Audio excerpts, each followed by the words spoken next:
விஜய் சார்ட்ட கேட்க வேண்டியெல்லாம் என்கிட்ட கேட்டிருக்கீங்க. 2024ஆம் ஆண்டின் முதல் 25 நாள் வெற்றி படம்ன்றது சாதனை. இனி அதை தவிர்க்க முடியாது. ஏன்னா அடுத்த வாரத்தில் வந்த பொங்கல் படங்கள்லாம் நாங்கள் ஜெயிச்சோன்னு சொல்லுவாங்க. கண்டிப்பா அவங்களும் 25 நாள் கொண்டாட வாய்ப்பு இருக்கு. வேற லெவல் கலெக்ஷன் வந்திருக்கும், பெருவெற்றியை கொடுத்துருக்கோம். என்ன சிக்கல் வந்ததுன்னா, உங்க படம் ஹவுஸ்ஃபுல் ஆனாலும் அடுத்த வாரம் தூக்குவோம். ஏன் சார் நல்லா தானே சார் போயிட்டு இருக்கு படம், அடுத்த 2 வாரத்துக்கு பெரிய படம் வந்துருச்சு, உங்க படத்தை தூக்கிடுவோம். சண்டை போடுறேன். ஏங்க ஒரு நாளைக்கு 50-60 கலெக்ஷன் டிக்கெட் வந்துட்டு இருக்காங்க, ஏங்க தூக்குறீங்க? அப்ப எத்தனை படங்கள், ஓடிய படங்கள் ஒரு வாரத்தில் தூக்கப்பட்டிருக்கும். உங்களுக்கு இது புரிஞ்சுச்சா? விஷயம் உங்களுக்கு புரிஞ்சுங்களாங்க? அப்ப ஒரு வாரம் தூக்கி அடுத்தடுத்த படத்தை போட்டு சின்ன படம் ஓடுறதே இல்லைங்க, படம்லாம் ஓடுறதே இல்லைன்னா இது என்ன மாதிரியான முட்டாள்தனமான ஒரு கான்செப்ட் எனக்கு சத்தியமா புரியலைங்க. காலை 11 மணிக்கு அரணத்துக்கு காட்சி, 40-45 டிக்கெட் டெய்லி கலெக்ஷன் ஆகுது. முக்கியமான காட்சி உங்களுக்கு தெரியும், matinee show, first show, night show. Trisha இல்ல நயன்தாரா போட்டு வச்சிருக்காங்க. நைட்டை மட்டும் மாற்றி கொடுங்க. 100 பேர் வரலன்னா நீ சொன்னியா வரலன்னு என்ன கேளுங்க, நான் கேட்குறேன். அப்படிலாம் மாற்ற முடியாது சார், மூடி தான் வச்சிருக்கீங்க. அப்படிதான் சார் முடிப்போம். முதல் நாள் மேடையில் நான் சொன்னேன், சினிமாவை சினிமாக்காரர்களே அழித்துக் கொண்டிருக்கிறார்கள் சொன்ன உண்மையா இல்லையா? இப்போ சொல்லுங்க. விஷால் ஒரு வார்த்தை பேசினாரு, 4 கோடி கீழே படம் பண்ணாதீங்க, எல்லா ப்ரொடியூசரும் ஊர் கோடி போயிருங்கன்னாரு. அதை விட ஒரு பைத்தியக்காரத்தனமான ஒரு பதில் சத்தியமா கிடையாது. தான் வாங்கி உண்ணுகிற சோருக்கு உண்மையா இருக்கணுமா இல்லையா? வீட்டுக்கு போயிட்டு நீ அந்த காசை வேற இன்வெஸ்ட் பண்ணணும்னா நீ எப்படியே சினிமா பண்ற? புதிய தயாரிப்பாளர்கள் தயவு செய்து நீங்கள் தயங்கவே வேணாம். நான் இந்த மேடையில் சாட்சி வச்சுட்டு சொல்றேன், அரண் என்கிற 25 நாள் முடிச்ச படத்தை வச்சுட்டு சொல்றேன், படம் பண்ண வாங்க. நீங்க இப்பயும் சொல்றேன், சின்ன படங்கள் தோற்கவில்லை, தோற்கடிக்கப்படுகிறது. நீ 3 வாரம் கும்பகோணம் எம்எஸ்ல நிறுத்தின அரணத்தால கலை பண்ண முடியுதுன்னா என் படம் 100 தியேட்டர் நின்றுனா என்ன நடந்திருக்கும்? இவ்வளவுதான் சாட்சி. தயவு செய்து அவர் விஷால் சொன்னதெல்லாம் தூக்கி குப்பையில போட்டுட்டு தயவு செஞ்சு படம் பண்ண வாங்க. அப்படி 4 வாரம் நம்ம கண்டென்ட் தான் இருந்துச்சு. கடைசி இப்போ எஸ்எஸ்சி பேசின வரைக்கும், போன நிகழ்ச்சி வரைக்கும் நம்ம கண்டென்ட் தான் போயிட்டு இருக்கு. தோற்றாலும் அதை ஏற்றுக்கொள்வதற்கு தயாராகத்தான் அந்த மேடையில் நிற்கணும். அன்னைக்கு சொன்னேன், இன்னைக்கு ஜெயிச்சு நிற்கும் போது அந்த ஃபார்முலா அவ சொல்ல வேண்டியிருக்கு. இன்னைக்கு கண்டென்ட் என்னைக்குமே ஜெயிக்குதுங்க. நீங்க 300 கோடி கொடுத்தாலும் தூக்கி போட்டு போயிட்டே இருக்கான். அன்னைக்கு அது ரொம்ப தெளிவா இருக்கு. அதை இப்போ வரைக்கும் பார்த்தோம். நடிகர் பிரியன், இயக்குனர் பிரியன், யாரு உங்களுக்கு ரொம்ப ஃபேவரட்?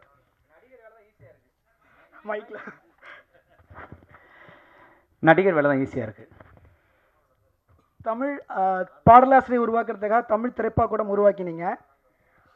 அடுத்து சினிமாவில் இருக்கிற 24 டிபார்ட்மெண்ட்லையும் மக்களுக்கு, நம்ம ஸ்டூடெண்ட்ஸுக்கு வாய்ப்பு தரணும்னு சொல்லிட்டு தமிழ் திரைக்கூடம் அப்படிங்கிற ஒரு நிறுவனத்தை உருவாக்கினீங்க. அடுத்து என்ன பண்ண போறீங்க?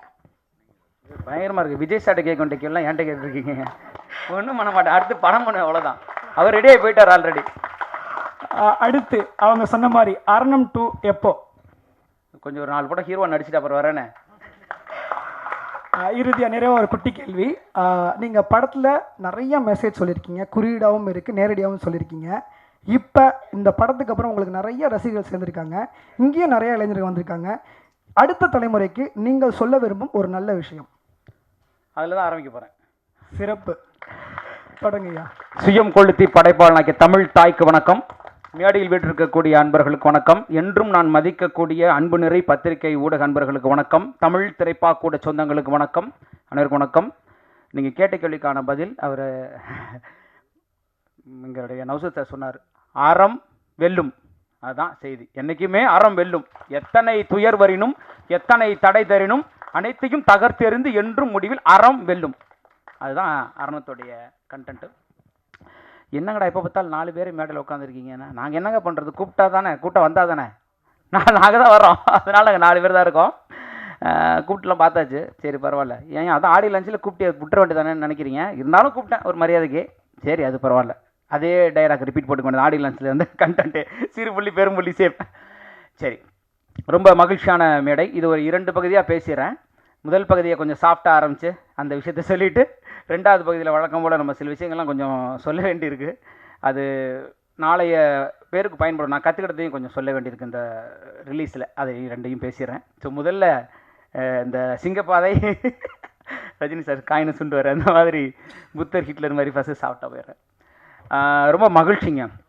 அரணம் வந்து இதே மேடையில் நான் நின்று ஒரு வார்த்தை சொன்னேன். இந்த படத்தை வந்து எவ்வளோ சிக்கல் இருக்குது இந்த சினிமாவில், இதை சுற்றி இருக்கக்கூடிய பிரச்சனைகள் எல்லாத்தையும் பேசி நான் நிற்கும் பொழுது ஒரே ஒரு நம்பிக்கை மட்டும்தான் இருந்தது, இந்த கதை நல்ல கதை, அதுக்கான உழைப்பை நான் தருவேன் அப்படின்றது. அதை இன்றைக்கி செய்து அது ஒரு 2024ஆம் ஆண்டின் முதல் 25 நாள் வெற்றி படம்ன்றது சாதனை. இனி அதை தவிர்க்க முடியாது. இதை உறக்க சொல்ல வேண்டியிருக்கு. ஏன்னா வேறு வழி இல்லை. ஏன்னா அடுத்த வாரத்தில் வந்த பொங்கல் படங்கள்லாம் நாங்கள் ஜெயிச்சோன்னு சொல்லுவாங்க. கண்டிப்பாக அவங்களும் 25 நாள் கொண்டாட வாய்ப்பு இருக்குது. அப்போ இது காணா போய்டும்ல. அப்போ நம்ம செஞ்சதை நம்ம சொல்ல இன்றைக்கி உறக்க கத்தி நாங்கள் இருக்கோம்னு சொல்ல வேண்டிய நிலையில தான் நம்ம இருக்கோம். மற்றவங்க சொல்கிற இடம் வேறு, இன்றைக்கி நம்ம சொல்லிக்கணுன்றதுனால தான் இதை வந்து பதிவே செய்தேன் நான். ஏன்னா இல்லாட்டி இது காணா போயிடும். ஏன்னா நாங்கள் ஜனவரி 5 வந்தோம், அவங்களாம் பொங்கலுக்கு வந்தாங்க. எப்படி அடுத்து 25 சக்ஸஸ் மீட்டு, இப்போயே 3-4 நாள் சக்ஸஸ் மீட்லாம் போயிடுச்சுன்னு நினைக்கிறேன்.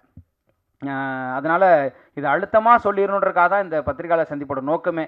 ஏன்னா இது எங்கோ கடைக்கோடியில் இருக்கக்கூடிய ஒரு சிறிய தயாரிப்பாளருக்கு, ஒரு புது இயக்குனருக்கு ஒரு சின்ன நம்பிக்கை இந்த அரணம் வழங்கும். ஓ, ஜெயிச்சலாம் போல இருக்குது, சாத்தியம்தான் போல இருக்குது, சின்ன படம் பண்ணலாம் போல இருக்குது அப்படின்ற விஷயத்த அது குறித்து நான் விரிவாக பேசுகிறேங்க. ரொம்ப மகிழ்ச்சி. முதல்ல கடகடன்னு நான் எல்லாருக்கும் நன்றியை இந்த தருணத்தில் சொல்லிடுறேன். முதல்ல தமிழ் திரைக்கூடத்தை சார்ந்த தயாரிப்பாளர்களுடைய நன்றியை சொல்கிறேன். ஏன்னா வெறும் கதையை மட்டுமே கேட்டு நம்பி அந்த கதையை புரிந்து கொண்டு என்னோடு வந்து கைகோர்த்து நின்ற என்னுடைய தமிழ் திரைக்கூடத்துடைய தயாரிப்பாளர் அத்தனை பேருக்கும் இந்த தருணத்தில் நான் நன்றி தெரிவிச்சுக்கிறேன். நன்றி உங்களுக்கு. அடுத்ததாக என் கூட கைகோர்த்து நின்ற தொழில்நுட்ப கலைஞர்கள் அத்தனை பேருக்கும், ஏன்னா நிறையா போயிடும், உங்களுக்கு எல்லாரையும் சொல்லணும். இதில் நான் எல்லாரையும் சொன்னதாக எடுத்துக்கணும். ஒளிப்பதிவாளர் ஆரம்பித்து, படத்தொகுப்பாளர் ஆரம்பித்து, இசையமைப்பாளர் ஆரம்பித்து, எல்லாரையுமே நான் இதில் சொல்லிடுறேன். என்னுடைய நடன இயக்குநர்கள் ஆரம்பித்து எல்லாரையும் மொத்தமாக ஒருத்தரையும் நான் விடலை அப்படின்னு நீங்கள் எடுத்துக்கணும். உதவி இயக்குநர்கள் ஆரம்பித்து, எனக்காக லைட் பிடிச்சவங்க, லைட்டை மேலே போட்டவங்க, அதில் ஆரம்பித்து நான் எல்லாருக்கும் இந்த தருணத்தில் வண்டி ஓட்டினவங்க முதற்கொண்டு மொத்தமாக சொல்லிடுறேன். அவங்க எல்லாருடைய கலவை தான் காரணம். அவங்க எல்லாருக்கும் இந்த வெற்றி போய் சேரும், அவங்க எல்லாருக்கும் இது சாத்தியம், அவங்க எல்லாருக்கும் இதை நான் பகிர்ந்துக்கிறேன். ஒன்று. 2வது வருஷம், அதாவது நான் மேடையிலே பேசினேன். நிறைய பேர் என்கிட்ட கூப்பிட்டு சொன்னாங்க, சார் நீங்கள் திருப்பி அவங்கள பற்றி அழுத்தமாக பேசுங்க சார் அப்படின்னு. என்னென்னா நான் சொன்னது தான், கடைசி நிமிடம் வரைக்கும் ஒரு கதாநாயகி வருவாங்களா அப்படின்னு ஆச்சரியமாக இருக்குது எனக்கு. சின்ன சின்ன நிகழ்ச்சி கூட, அதாவது நான் இந்த ஆடியோ லான்ச்சில் பேசிட்டு போனதுக்கப்புறம் கிட்டத்தட்ட 13 தொலைக்காட்சிகளில் 25 கிட்டத்தட்ட 40 யூடியூப் சேனலுக்கு இன்டர்வியூ கொடுத்துருக்கேன். எல்லாத்துக்கும் சலிக்காமல் சாப்பிட நேரம் இல்லை, ஒவ்வொரு இன்டர்வியூக்கும் வந்து கூட வந்து உட்காந்து அந்த படத்துக்கான ப்ரொமோஷனை பண்ணுறாங்க. ஏன்னா அந்த இன்னொரு பொண்ணு வரல, அந்த இன்னொரு பையன் உயிரோடு இருக்கானா இல்லையானே எனக்கு தெரில, அவங்களாம் எங்கே இருக்காங்கன்னு தெரில, ஆனால் வரவே இல்லை. அதை நான் விட்டுருங்க. இவங்களாம் எவ்வளோ தூரம் கூப்பிட்றது, அவங்கவுங்க படத்துக்கு அவங்க தான் வேலை செய்யணும். நம்ம ஹரிவுத்ரா சார் கூட சொன்னார், தூக்குதுறையில் இருந்த பிரச்சனை எல்லாம் யாரும் வர மாட்டேங்கிறாங்கன்னு. சரி, அது வேணாங்கிறாரு. சரி, அதனால் அதோடைய வலிமை என்னன்னு எனக்கு தெரியுது.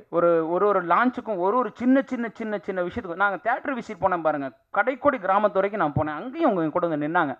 அது வந்து பெரிய விஷயம். ஒரு கதைநாயகி வந்து அவ்வளோ செய்யணும்னு அவசியம் இல்லை, அது அவங்களுடைய அந்த அர்ப்பணிப்பை காமிக்குது. ரொம்ப ரொம்ப நன்றி வர்ஷா, ரொம்ப நன்றி, ரொம்ப சிறப்பு. மற்ற என்னுடைய அனைத்து பேருக்கும் நன்றியை திருப்பி சொல்லிக்கிறேன் ஒட்டுமொத்தமாக. அடுத்ததாக ஹரிவுத்ரா சார், அதாவது நான் ஓடுறேன், எனக்கு ஒரு விஷயம் இருக்குது, எனக்கு அதை செஞ்சாகணும்னு இருக்குது அப்படின்னா அது அவருக்கும் இருக்கணும்னு அவசியம் இல்லை.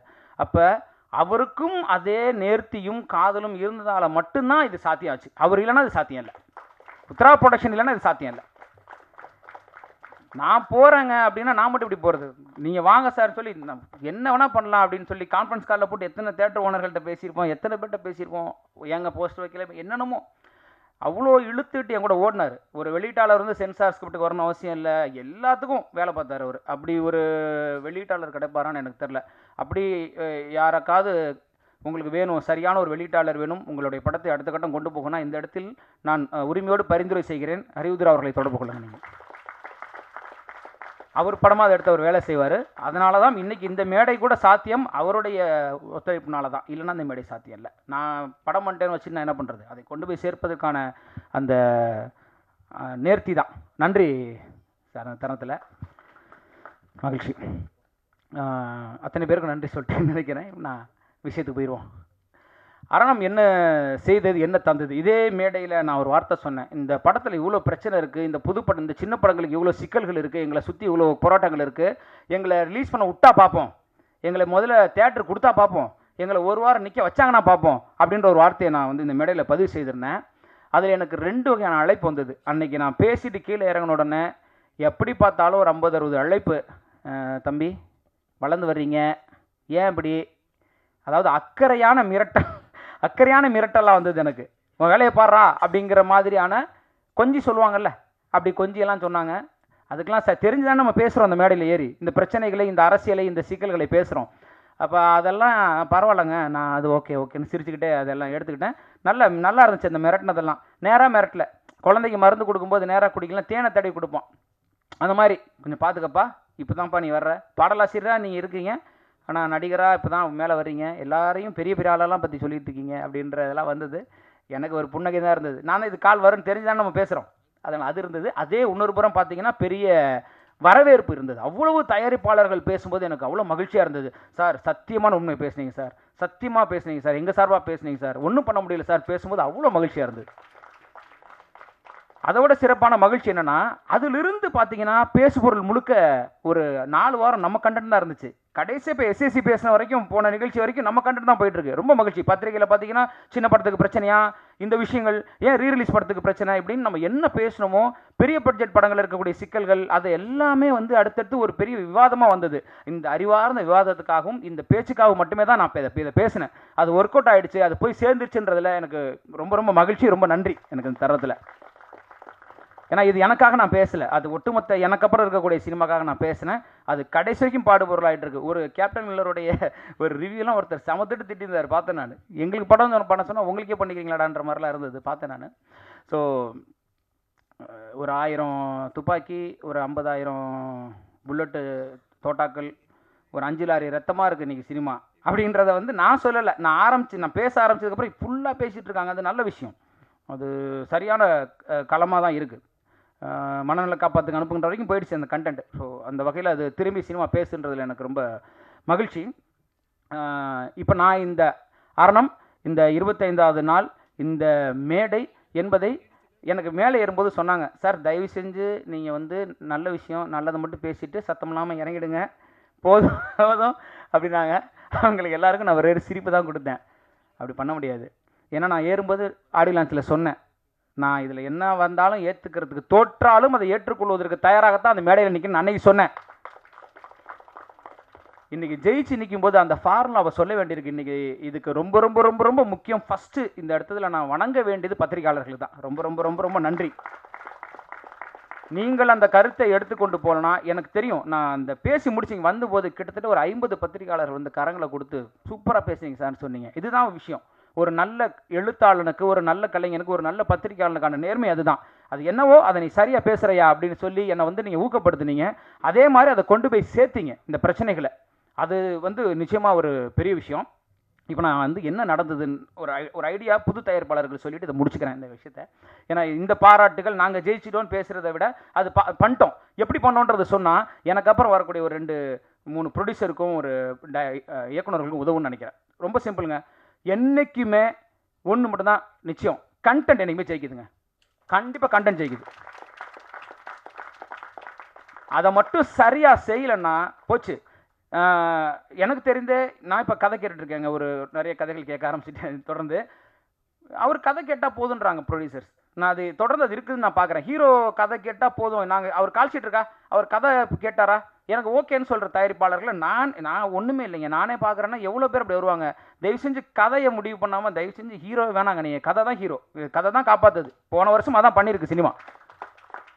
நீங்கள் யோசிச்சு பாருங்கள், கடைசி வரைக்கும் ஜெயிச்சிருக்குது கதை உள்ள படம் தான் ஜெயிச்சிருக்கு. நீங்கள் 300 கோடி கொடுத்தாலும் தூக்கி போட்டு போயிட்டே இருக்கான் அன்றைக்கி. அது ரொம்ப தெளிவாக இருக்குது. அதை இப்போ வரைக்கும் பார்த்தோம். இந்த சமீபத்தில் 2024 அதை வந்து நிரூபிக்குது. ஆடியன்ஸ் ரொம்ப ரொம்ப தெளிவாக இருக்காங்க. ஆடியன்ஸ் ரொம்ப கிளியராக இருக்காங்க. எனக்கு இதுதான் வேணும், அது சின்ன பட்ஜெட்டாக பெரிய பட்ஜெட்டாக இல்லை, நல்லா தான் நல்லா இருக்குது, நல்லா போங்கடா அப்படின்னு போய்கிட்டே இருக்கான். அதில் ரொம்ப தெளிவாக இருக்காங்க. அதனால் தயவு செஞ்சு தயாரிப்பாளர்கள், நான் அரணத்தில் பார்த்தது என் கூட வந்த படங்கள் எல்லாம் ஜெயிச்சிருக்குன்னு நான் ஆசைப்பட்றேன். ஆனால் என் கூட தாண்ட முடியல அப்படின்றது எனக்கு என்னென்னு சொல்ல தெரியல. பொதுவாக நான் சொல்லிடுறேன், கண்டென்ட் மட்டும்தான் என்னால் அரணத்தை கொண்டு போய் சேர்க்க முடிஞ்சுது. ஒரு தேட்டர்லையும் எல்லா இடத்துலையும் அந்த கண்டென்ட் ஒர்க் அவுட் ஆனதுனால மட்டும்தான் சாத்தியம். அதனால் தயவு செஞ்சு முதல்ல கண்டென்ட்டை இறுக்கி பிடிச்சிக்க வேண்டியிருக்கு.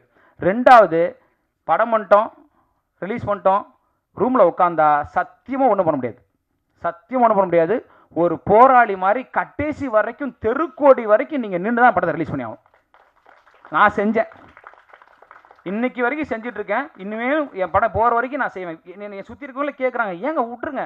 அப்படிலாம் விட முடியாது. ஒரு வேலை செஞ்சுருக்கோம், அதை எப்படி விட முடியும்? ஒன்று செய்யணும், இல்லை செய்யக்கூடாது. வாழ்க்கையில் ஒரே தத்துவம் தான், செய்ய இல்லை செய்யாத. செய்யினா செஞ்சிடணும், அவ்வளோதான். அந்த வகையில் நான் வந்து சென்னை முழுக்க பயணித்தேன். நல்ல புரிஞ்சிச்சு எனக்கு. நாம் நேரடியாக களத்தில் இறங்கும் பொழுது அதோடைய மரியாதை வேறையாக இருக்குது. ஒரு திரையரங்கம் போய் நிற்கும் போது ஒரு விஷயத்தையும் அழுத்தி கேட்கும்போது, ஏங்க அங்கே பேனர் இல்லை, தருமபுரியில் ஒரு தேட்டரில் பேனர் இல்லை, நாங்கள் இங்கேருந்து பேசுகிறோம், போய்ட்டு கான்ஃபரன்ஸில் போட்டு பேனர் இருக்குமே, பேனர் இல்லைங்க, இப்போ நான் உட்காந்துக்கலாம்ல, ஒரு பேனர் தானே, அப்படி விட முடியாது. எனக்கு 100க்கும் மேற்பட்ட திரையரங்கில் ஜனவரி 5 ஒரு திரையரங்கு கொடுத்தாரு. அதுவே எனக்கு பெரிய ஆச்சரியம். நான் பேசின பேச்சுக்கு படமே வராதுன்னு நினச்சேன். படமே ரிலீஸ் ஆகாது, படமே வரப்போகிறதுன்னு தான் நான் நினச்சேன். திரும்பி பார்த்தா பெரிய ஆச்சரியம். அதுதான் நான் பேசிய அறம். அந்த சரியாக தானே பேசுகிறான், அவனு கூட தேட்டரை அப்படின்னு எனக்கு ரிவர்ஸ் தான் ஒர்க் அவுட் ஆச்சு. அப்போ அதை சார்ந்து இருக்காங்கல்ல. உண்மையே சொல்லப்போனால் நாங்கள் தேட்டர் என்ன பண்ணுறதுன்னு போராடணும். அவ்வளோ தேட்டர் வந்துருச்சு எங்களுக்கு. கேரளா, கர்நாடகா எல்லாம் கிடச்சிச்சு எங்களுக்கு. அதுக்குள்ளே இருக்கிற விஷயம் நாம் நேரடியாக களத்தில் இறங்க வேண்டியிருக்குன்றதா இன்றைக்கி நான் அதாவது அந்த இயக்குநர்களோ அந்த டீமே சொல்கிறேன், தயாரிப்பாளர் டீமே நேராக இறங்கி மக்களை சந்தித்து திரையரங்க சந்தித்து வாசலில் நின்னேங்க. நான் வாசலில் படம் விட்டு வெளியே வர இடத்துல ஒவ்வொரு தேட்டர் வாசலையும் நான் போய் நின்றுருக்கேன். பிடிச்சிருக்குங்களா, ஓகேங்களா உங்களுக்கு எல்லாம் தமிழ்நாடு முழுக்க ஃபஸ்ட்டு சென்னை முழுக்க சுற்றுப்பயணம் போனேன். அதில் தான் நிறைய கற்றுக்கிட்டேன். களத்தில் போய் நின்னா இன்றைக்கி லைசன்ஸ் உங்கள் படத்துக்கு வரலையே, லைசன்ஸ் வரலையா, கொடுத்த லைசன்ஸ் எப்படியா வராமல் இருக்கும், ஃபோன் அடி, நம்மளால் பிடிச்சி அடிப்பேன். சார் என்ன சார் லைசன்ஸ் வரலன்றாங்க சார், அதெல்லாம் இல்லை இவர் உடனே அடிப்பார். எப்படி அன்னைக்கு சொல்லுவேன், உங்களுக்கு புரியுதா? உங்களுக்கு போஸ்டர் வைக்கல, பேனர் வைக்கல, சொல்லி தான் அவனு சார் தப்பாக எடுத்துக்காதீங்க சார், நீங்கள் எல்லோரும் வாழ்த்துக்கள் சொன்னீங்க. நான் சொல்லிடுறேன், புது படங்கள் தோற்கப்படுவதே இல்லைன்றதை நான் கற்றுக்கிட்டேங்க. சத்தியமாக தோக்கலை, சத்தியமாக புது படம்லாம் தோக்கலை, சின்ன படம்லாம் தோக்கலை. தேட்டருக்கு போனால் அந்த புது படத்துக்கான போஸ்டரில் பேனர் நான் எல்லா திரையரங்கையும் சொல்லலை, ஆனால் அதை சொல்லி தான் ஆகணும். அப்போ ஃபோன் பண்ணி சண்டை போடுறேன், பேனர் வாட்ஸ்அப்பில் ஃபோட்டோ எடுத்து அனுப்ப சொல்கிறேன், ஆள் அனுப்பி இந்த பாருங்கள் அங்கே பேனர் இல்லை, மாட்ட சொல்லுங்கள். மாட்டினா தானே தேட்டருக்கு வருவாங்க. அவங்க என்ன நினைக்கிறாங்க, புது படம் யார் வரப்போகிறா, சரிதானங்க. என்னுடைய திரையரங்குகளில் கும்பகோணம் எம்எஸ்எம் திரையரங்குகளில் ஒரு நாள் மட்டும் 96 டிக்கெட் கலெக்ட் ஆகிருக்கு. காலையில் 11 மணி ஷோ. எப்படிங்க அரணம் படத்துக்கு காலையில் 11 மணிக்கு 96 டிக்கெட் கலெக்ட் ஆகும்? ஒரு விஷயம் யோசிச்சு பார்த்தேன். ஏன்னா 21 நாளாக அந்த படம் ஒரே தேட்டரில் ஓடுது. ரொம்ப சிம்பிள், சஸ்டைன் பண்ணுது இல்லையா படம் அங்கே. ஸோ ஒரு ஆடியன்ஸ் பார்க்குறாங்க, போகிறாங்க, வர்றாங்க. இப்போ நமக்கு என்ன பிரச்சனை, ஒரு படம் நம்ம போட்டிருக்கோம், நம்ம ஒன்றும் பெரிய ஹீரோ படம் கிடையாது இல்லையா. ஒரு கண்டென்ட் போய் சேர்ந்து ஒரு வாரம் கழிச்சு தேட்டருக்கு போனால் அந்த வாரத்தில் படம் இருக்க மாட்டேங்குது. அரணம் கிட்டத்தட்ட இந்த 100 திரையரங்குகளில் நம்ப மாட்டீங்க வேறு லெவல் கலெக்ஷன் வந்திருக்கும். இப்போயும் நாங்கள் வெற்றி தான், பெரு வெற்றியை கொடுத்துருக்கோம். என்ன சிக்கல் வந்ததுன்னா, சார் உங்கள் படம் ஹவுஸ்ஃபுல் ஆனாலும் அடுத்த வாரம் தூக்குவோம். ஏன் சார், நல்லா தானே சார் போயிட்டுருக்கு படம், வெள்ளிக்கிழமை வரைக்கும் தான் சார் உங்கள் படம் இருக்கும், அடுத்த வாரம் உங்கள் படம் இருக்காது. என்ன சார் இருக்காதுன்றீங்க, கலெக்ஷன் நல்லா இருக்கே சார், ஒன்றும் பண்ண முடியாது சார், அடுத்த 2 வாரத்துக்கு பெரிய படம் வந்துருச்சு, உங்கள் படத்தை தூக்கிடுவோம். அதாவது நம்ம ஒரு தொழில் செய்வோம், ஒரு டிஃபன் கடை வைக்கிறோம், நல்லா போயிட்டுருக்கு, இழுத்து மூடிட்டு துணி கடை வைக்கிறோம், நல்லா போயிட்டுருக்கு, அது இழுத்து மூடிட்டு வேற ஒரு கடை வைக்கிறோம். அப்புறம் கடைசியில் நம்ம சொல்கிறோம் ஒரு பிஸ்னஸும் நல்லா நடக்கலைங்க, ஒன்றுமே வியாபாரமே வேலைங்கள்னா பைத்தியக்காரனா இல்லையா? நம்மலாம் நல்லா போயிட்டுருக்கு சினிமாவை யாராவது தூக்குவாங்களா? ஓடிட்டுருக்க சினிமா தூக்குவானா? இப்போ 100 தேட்டரில் அரணம் பிச்சு கிச்சுலாம் நான் போய் சொல்ல மாட்டேங்க, முன்னாடி நம்ம இப்போவே உண்மையை பேசுகிறேன். அந்த 100 திரையரங்குகளில் 40 திரையரங்குக்கு மேலே நல்லா எனக்கு ஓடி இருக்கு. ஆனாலும் ஃபஸ்ட் வீக்கில் நல்ல கலெக்ஷன் வந்துருந்த படம் 100 சில்லற தேட்டர் அப்படியே உடஞ்சிது.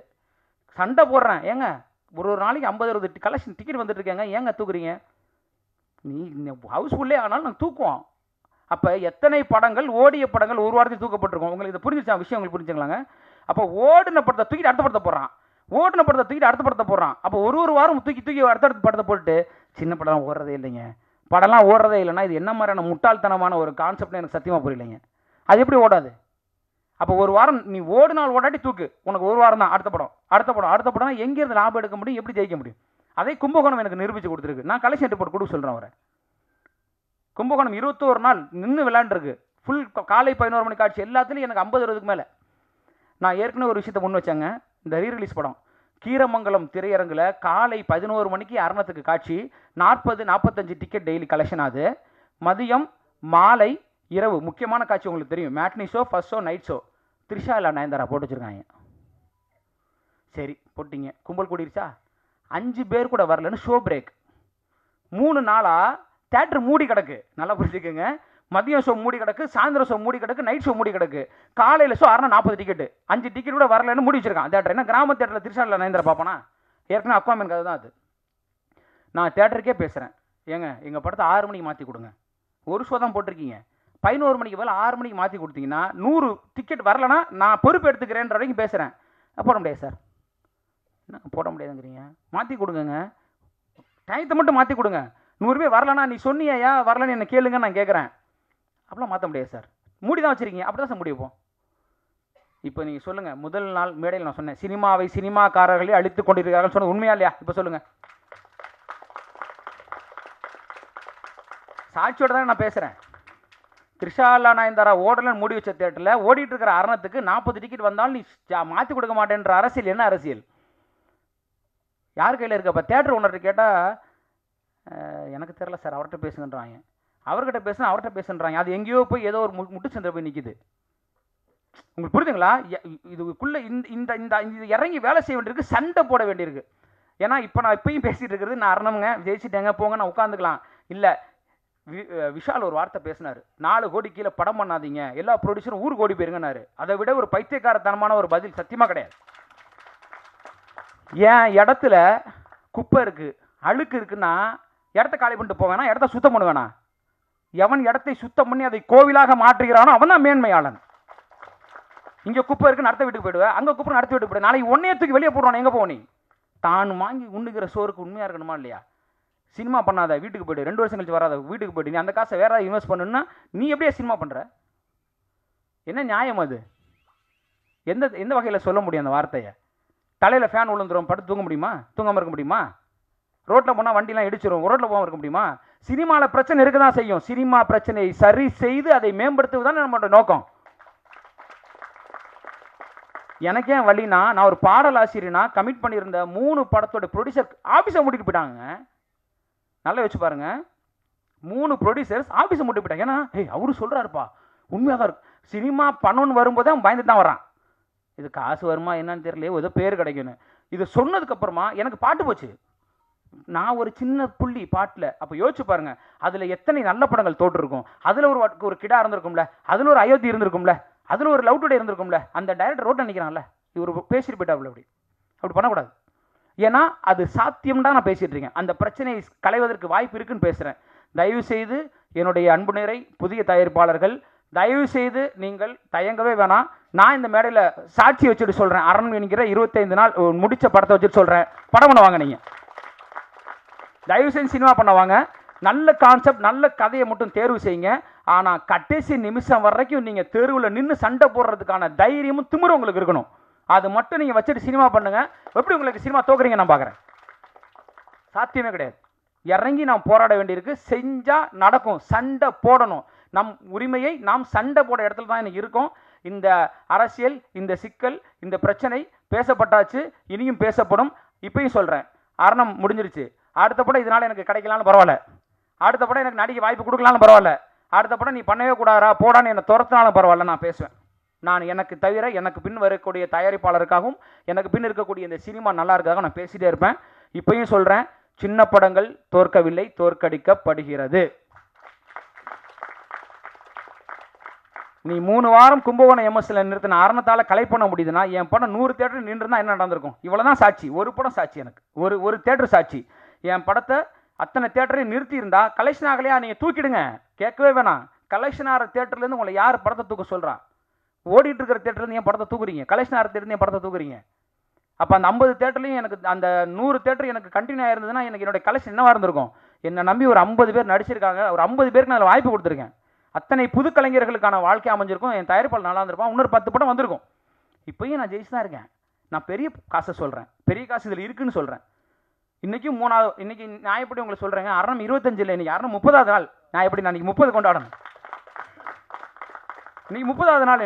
இன்றைக்கும் தேட்டர் ஓடிட்டு தான் இருக்கேன். என் படம் நாளையிலேருந்து தேட்டர் இன்க்ரீஸ் ஆகுது. எனக்கு அவர் 50 எனக்கு சொல்கிறாரு, அது எனக்கு தெரியாது. நான் அது போகிற வரைக்கும் நான் உழைப்பேன். நான் நேராக பேசுகிறேன், போஸ்டர் ஒட்டியாச்சான்னு கேட்குறேன், களத்தில் நிற்கிறாங்களா பசங்க கேட்குறேன். தேட்டர் ஒன்று ரெஸ்பான்ஸ் பண்ணுறாங்க. இவன் விடமாட்டான் உள்ள இருக்கியா? நம்ம படத்தை வாங்கிட்டு இல்லை போஸ்டரை தூக்கி சுருட்டி மூலையில் போட்டு கையை கட்டிட்டு படுத்துருவோன்னா ஒருத்தன் ஃபோன் பண்ணுறானே, போஸ்டர் ஓட்டிட்டியா, பேனரை மாட்டினியா, ஆள் 10 பேர் 20 பேர் வருவான், நீ டிக்கெட் போடு, ஏன் படத்தை போட மாட்டேற அப்படின்னு சண்டை போடுறாங்க போது வேலை நடக்குது இல்லை? அப்போ நான் படம் எடுத்தால் போதாது, இறங்கி வேலை செய்யணும். அப்படி இறங்கி வேலை செய்ததோடைய சாட்சி தான் அரணம். இந்த வெற்றி அதுதான் தீர்மானிக்குது. அதனால் தயவு செய்து இந்த அரணம் படத்தை சாட்சியாக வைத்துக்கொண்டு என்னுடைய புதிய தயாரிப்பாளர்கள், என்னுடைய புதிய இயக்குநர்கள், அந்த டீம் தயவு செய்து அவர் விஷால் சொன்னதெல்லாம் தூக்கி குப்பையில் போட்டுட்டு தயவு செஞ்சு படம் பண்ண வாங்க அப்படின்னு நான் கேட்டுக்கிறேன். இந்த இடத்துல 2 கண்டிஷன் அப்ளை தான். அதில் 1, நெருப்பு மாதிரி ஒரு ஸ்கிரிப்ட் இருக்கணும், நல்ல கதை இருக்கணும். 2வது, அதை தூக்கி தலையில் வச்சுக்கிட்டு ஓடுறதுக்கான திமிரும் தைரியமும் உங்களுக்கு மட்டும் இருந்துட்டா நிச்சயமாக எல்லா படமும் ஜெயிக்கும். அந்த வகையில் இன்று அரணம் அதற்கான அடையாளமாய் சாட்சியாய் நிற்கிறது. அவ்வளவுதான். ஒரு உழைப்பும் கண்டென்ட்டும் இருந்தால் இது சாத்தியம்ன்ற ஒரு விஷயத்தை அரணம் வந்து செய்து கொடுத்துருக்கு. மீண்டும் மீண்டும் உறக்க சொல்லிக்கிட்டு தான் இருப்பேன். இது 2024 முதல் 25 நாள் வெற்றி படம். அதை நான் சொல்லிட்டே தான் இருப்பேன். நான் சொல்லலைன்னா நீங்கள் வேறு படத்தை சொல்லிடுவீங்கன்றதுனால சொல்லிகிட்டே இருப்பேன். ரொம்ப ரொம்ப மகிழ்ச்சி. என்னுடைய மரியாதைக்குரிய என்னுடைய பத்திரிகையாளர்களுக்கு ரொம்ப ரொம்ப நன்றி. இந்த கிட்டத்தட்ட நான் 4 தடவை மேடை பத்திரிக்கை வந்துட்டேன். கேட்கல, ஏன் அந்த வந்துக்கிட்டே இருக்காரு, நீங்கள் சத்தியமாக கேட்கல. ஒவ்வொரு முறையும் அரவணைக்கிறீங்க. நான் வந்து இறங்கி வரும்போது அவ்வளோ பாசம் தரீங்க. ஒரு எழுத்தாளனை ஒரு சக எழுத்தாளன் கொண்டாடுவது எனக்கு ரொம்ப ரொம்ப மகிழ்ச்சியாக இருக்குது. ரொம்ப மகிழ்ச்சியாக இருக்குது. எவ்வளோ பேர் சொன்னீங்க, நீங்கள் சொன்னது உண்மைங்க. பத்திரிக்கையாளரே கை கொடுத்தாங்க. நீங்கள் சொன்ன மாதிரி 1 லட்சம் கண்டுபிடிக்க முடியலங்க. எவ்வளோ நேர்மையாக இருக்காங்க பாருங்கள், எவ்வளோ அன்போடு இருக்காங்க பாருங்கள். ஒரு கலைஞன் பேசுகிற உண்மையை கொண்டு போய் சேர்க்குறாங்க பாருங்கள். என் படத்துக்கு எந்த ப்ரொமோஷன் இல்லைங்க. இப்போயும் சொல்கிறேன், அரணம் படத்துக்கு நான் ஏற்கனவே சொன்னதான், பெரிய நடிகை கிடையாது, பெரிய தயாரிப்பாளர்கள் கிடையாது, பெரிய டெக்னீஷியன் டீம் கிடையாது. என் கூட பத்திரிக்கையாளர்கள் நீங்கள் இருந்தீங்க. அதுதான் உண்மை. சொன்னதை கொண்டு போய் சேர்த்தீங்க. முதல்ல நம்ம சொன்னது சேரணும்ல. அதற்கப்புறமா நான் என்னுடைய தமிழ் திரைப்பாக்கூட அன்பர்களுக்கு நான் பெருத்த நன்றியை சொல்லிக்கிறேன். ஒரு பாடலாசிரியர் பயிற்சியில் ஒரு அமைப்பை உருவாக்கி அதன் வழியாக நான் தான் பாட்டு எழுத கற்றுக்கிட்டு வந்தேன், சம்பாதிக்கிறேன். 10வது ஒரு 10 பேர் உருவாக்கணும்னு ஒரு விஷயத்தை செஞ்சு நீங்கள் படம் பண்ணுங்கன்னு சொல்லி இன்றைக்கி அவங்களுக்கான வாய்ப்புகளை உருவாக்கி ஒரு ஏரியாலையும் நான் அந்த போஸ்டரை போய் பார்த்தது, அந்த லைசன்ஸுக்கு சண்டை போட்டதெல்லாம் என் பசங்க தான். இந்த இடத்துல என் பசங்களுக்கு நான் என் மனதாருடைய நன்றியை இந்த இடத்துல நான் தெரிவிச்சுக்கிறேன். என் தொழில்நுட்ப கலைஞர் எல்லாருக்கும் நன்றி. இதை மிகச் சிறப்பாக செய்து கொடுத்திருக்கக்கூடிய என்னுடைய மரியாதைக்குரிய அன்பு நிறை மனைவி புவன் அவர்களுக்கும் என்னுடைய மனமார்ந்த நன்றியை நான் அந்த தரத்தில் தெரிவிச்சுக்கிறேன். கூட நின்னாப்புல கடைசி வரைக்கும் எந்த எதிர்பார்ப்பும் இல்லாமல் அவர் நிற்கிறாப்புல. எனக்கு தெரியும், எந்த எதிர்பார்ப்பும் கிடையாது. அண்ணே வாங்கண்ணே ஜெயிக்கணும், நீங்கள் ஜெயிக்கணும், வாங்கண்ணே செய்வோண்ணே அப்படின்னு சொல்லி ஒரு எளிய கலைஞனை மேலேற்றி வச்சுருக்கீங்க. ஒரு எளிய கலைஞனுக்கு ஒரு அங்கீகாரம் கொடுத்துருக்கீங்க. ஒரு எளிய கலைஞனுக்கான வாய்ப்பை கொடுத்துருக்கீங்க. இது இப்போ நான் இன்னும் மேலே ஏற இதை நான் இன்னும் உறக்க பேசுவேன். இன்னும் இந்த அறம் பேசுவேன். இன்னும் இதில் இருக்கக்கூடிய பிரச்சனையை பேசிட்டு தான் இருப்பேன். என்னை வீழ்த்தினாலும் என்னை நிறுத்தினாலும் என் நிலை இதுவாக தான் இருக்கும். என் தமிழ் எனக்கு அதைத்தான் தந்திருக்கிறது. நான் வாழ்ந்தாலும் வீழ்ந்தாலும் என்னுடைய இனம், என்னுடைய மொழி, என்னுடைய உணர்வு மாறப்போவதில்லை. அந்த வகையில் கடைசி வரை இந்த சினிமாவை நான் நேசிக்கிறேன். அந்த சினிமா நல்லா இருக்கும்னு நான் நினைக்கிறேன். அந்த நல்லா இருக்கிறதுக்காக நான் என்ன வேணால் செய்வேன். அரணம் வெற்றிக்கு ரொம்ப ரொம்ப நன்றி. நன்றிங்க.